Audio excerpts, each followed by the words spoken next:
Good morning दोस्तों ये good morning ये गुड इवनिंग है। और आज ये आप जो ब्लॉग देख रहे हैं ये है 24 जुलाई का। और यहाँ ट्रेन देख रहे हैं और बस ट्रेन में बैठने वाले हैं मैं और मेरे साथ ये पीछे ये लड़का दिख रहा नहीं, ये लड़का है, लड़की नहीं है। इसका नाम सुनील है और हम दोनों ट्रेन में बैठने वाले हैं आनंद स्टेशन पर। और ट्रेन हमारी खुलने वाली है और जाना कहाँ है वो आगे दिखाई देगा आपको। तो आप जैसा कि देख पा रहे हैं हम लोग पहुंच ही गए हैं उज्जैन। ठीक है, ये वही नगरी है जिसके बारे में इस ब्लॉग में हम पूरा का पूरा चर्चा करने वाले हैं। बात ये है जैसे ही हम लोग सुबह दिन हो गया, मतलब ये हो गया 25 जुलाई और हम लोग सुबह 4 बजे उज्जैन स्टेशन पहुंच चुके हैं। बाहर निकलने के बाद इस तरह का नज़ारा देखिए, कितने सारे श्रद्धालु भक्तजन उज्जैन नगरी का दर्शन करने उतरे हैं। भैया यहाँ सिर्फ उज्जैन नगरी का दर्शन नहीं होने वाला है, जैसा कि आपको पता होगा, नहीं तो जान लीजिए मेरे इस ब्लॉग में कि यह महाकाल का नगरी है और यहाँ पर महाकाल का दर्शन होने वाला है इस ब्लॉग में आपको। इसलिए ब्लॉग में लास्ट तक जरूर बने रहिए, थोड़ा बहुत प्यार दे दीजिएगा अगर आपकी इच्छा हो तो। चलिए तो स्टेशन से निकलने से पहले मैंने सोचा क्यों न इस ऐतिहासिक जगह का जो रेलवे स्टेशन है इसका एक ओवरव्यू आपको जरूर दिखाऊं।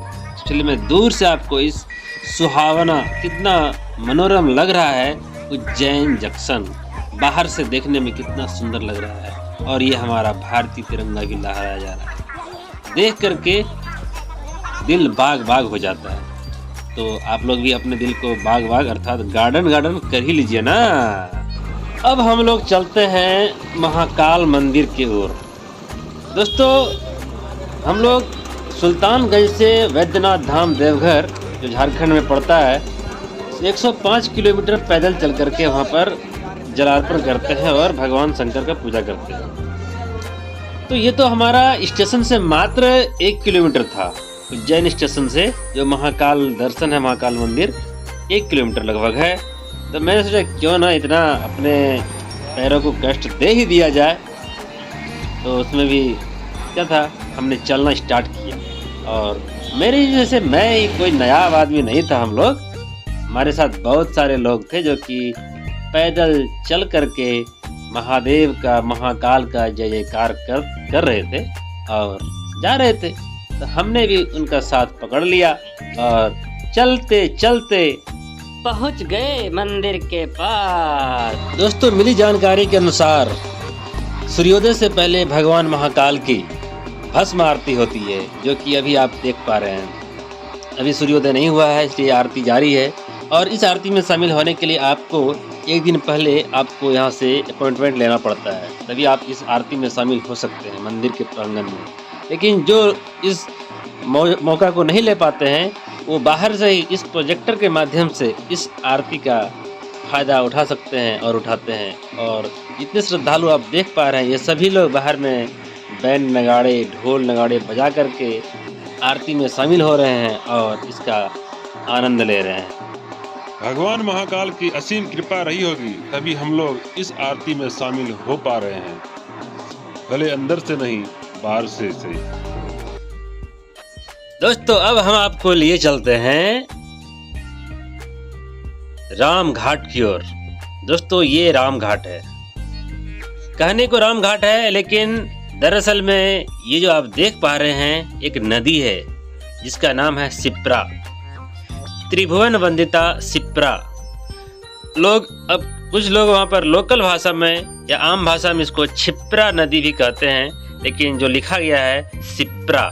दोस्तों यह शिप्रा नदी है, त्रिभुवन वंदिता है, त्रिभुवन वंदिता, तीनों भुवनों के द्वारा वंदित अर्थात वंदना किया जाने वाली इस नदी का महत्व बहुत ही ज़्यादा है। क्योंकि दोस्तों यह जो नदी है उत्तर वाहिनी नदी है, अर्थात उत्तर दिशा में बहने वाली नदी है।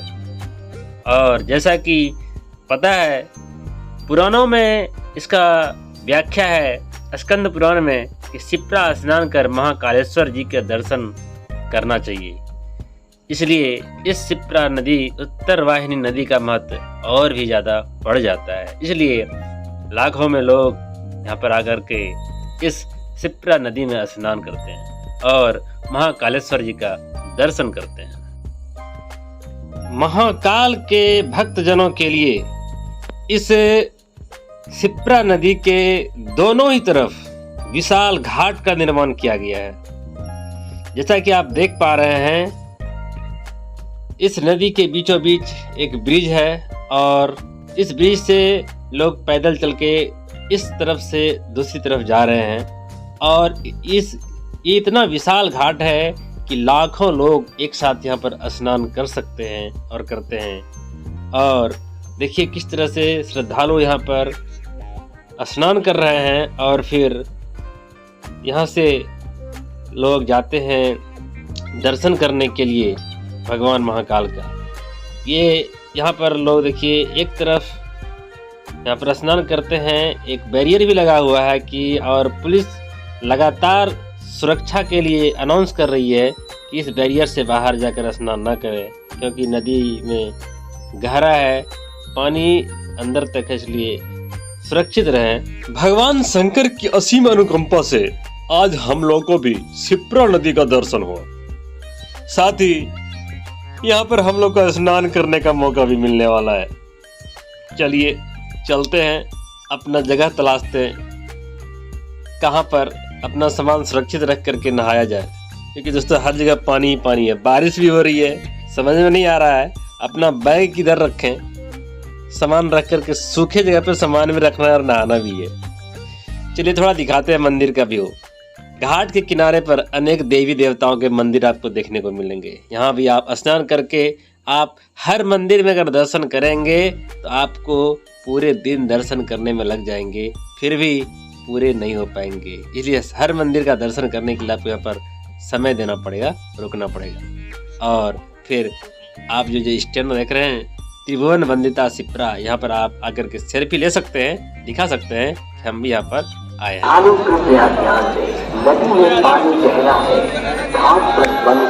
पहली बार आए यहाँ, पहली बार आए जो ये वही नदी है, शिप्रा नदी।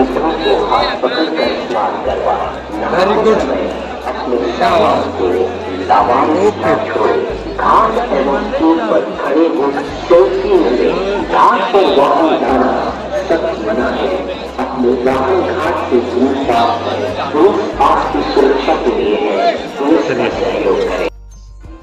हम लोगों ने भी स्नान करके सेल्फी लिया और फिर चल दिया घाट की दूसरी ओर। देखते हैं दूसरी ओर सुनील जी आगे आगे जा रहे हैं, हम पीछे पीछे जा रहे हैं। थोड़ा आपको घाट का व्यू दिखाते हुए देखिए, लोग सेल्फी ले रहे हैं, सेल्फी लेने के लिए एक पल भी नहीं चुक रहे हैं। और फिर चलते हैं घाट की दूसरी ओर, क्योंकि उस तरफ जा कर के हमें पूजा करनी है। भगवान शंकर का शिवलिंग है जो कि नदी के अंदर है, वहाँ पर हमें पूजा करना है। उसके बाद फिर आगे निकलेंगे अगली यात्रा की ओर। धीरे धीरे पार करते हैं हम लोग, देखिए।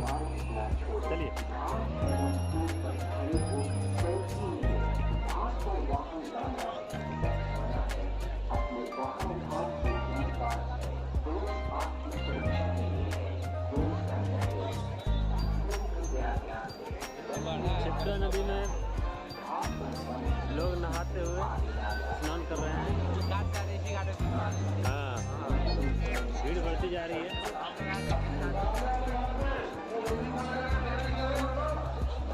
भीड़ बढ़ती जा रही है, भैया नहाने वालों की जल्दी से निकलिए।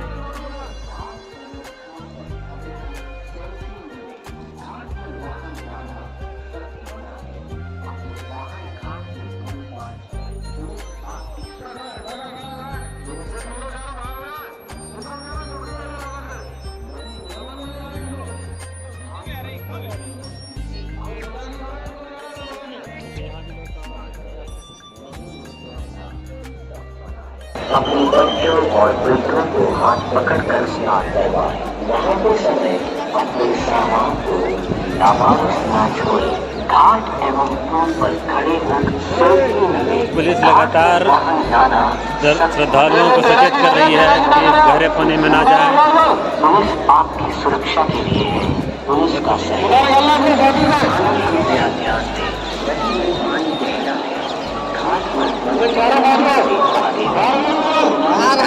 दें। नदी में तैरना सब बनाए।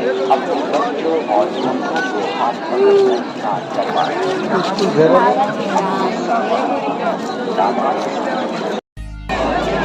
मौसी कितने की दे रही हो? वो 40 की बेटा, ये वाली वो 40 की है, वो 30 की है। उसे लेना बोलो ना। ये 40 की है, वो 30 की है। लेना 40। हाँ कोई बात नहीं, 40 वाले ले लेते हैं।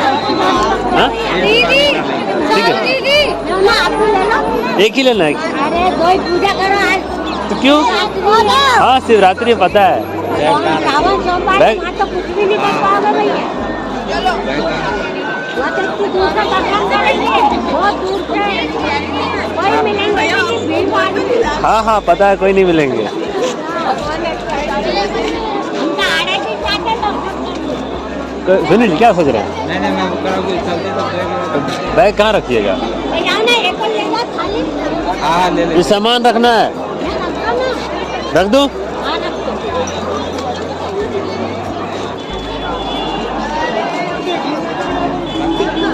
पकड़िए।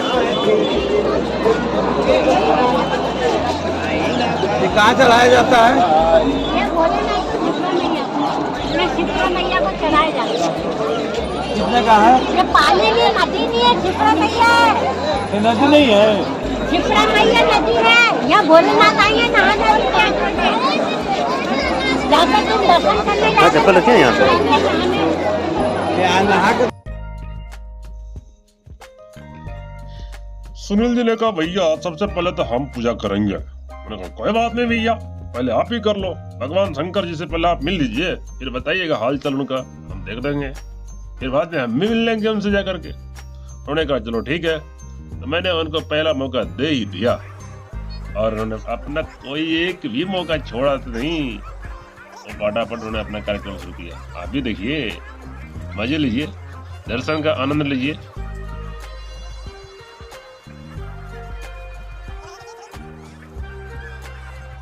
सेल्फी लेने के लिए भी उन्होंने कहा था भैया मेरा सेल्फी भी लेते रहना, बीच बीच में फोटो भी निकालते रहना, वीडियो भी बनाते रहना। मैंने भी उनका सारा अरमान पूरा कर ही दिया, छोड़ा नहीं एक बार भी। अब वो सोच रहे थे नारियल कैसे चढ़ाऊं, हाथ में लेके इधर उधर घूम रहे थे। मैंने कहा चढ़ा दीजिए ना, बस छोड़ने की जरूरत नहीं है, भगवान शंकर खुद ले लेंगे, अपने आप ही ले लेंगे।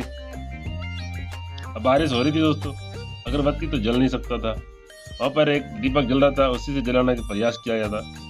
इसके बाद बारी आई मेरी।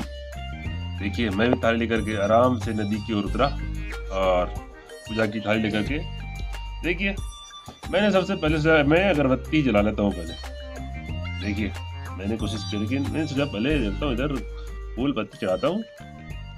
और चढ़ाने के बाद एक जी मैंने नारियल चढ़ा दिया है, भगवान शंकर को फूल अर्पण किया। और फिर देखिए